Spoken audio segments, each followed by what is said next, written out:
Welcome to this session of Q Talks. Q Talks are a series of informative and topical webinars run by leading experts from quality compliance systems. I am David Constantine, Chief Technical Officer and Data Protection Officer for Quality Compliance Systems. We have created a series of webinars dedicated to simplifying the complexities of the General Data Protection Regulation and to help you ensure your organisation is GDPR compliant. This is the next in the series covering what are we doing to support you. QCS are providing guidance, policies and procedures and forms to help your journey to GDPR compliance. The overarching GDPR policy we have provided gives you an indication of the steps you will need to take. We are releasing the guidance, policies and procedures and forms in stages so that you can deal with GDPR in bite-sized chunks which should minimise the impact to your organisation.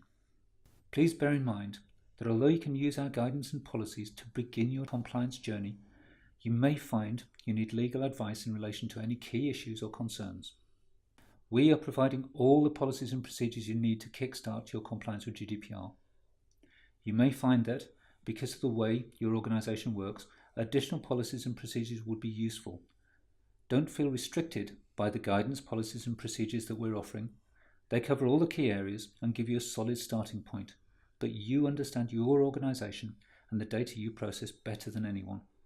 You can implement additional policies and procedures to reflect the processing carried out by your organisation if you feel that it would be helpful. The policies and procedures will link to a number of forms. The forms include an initial privacy impact assessment to help you audit the personal data you process. We've also provided a form to help you determine whether you need to appoint a data protection officer.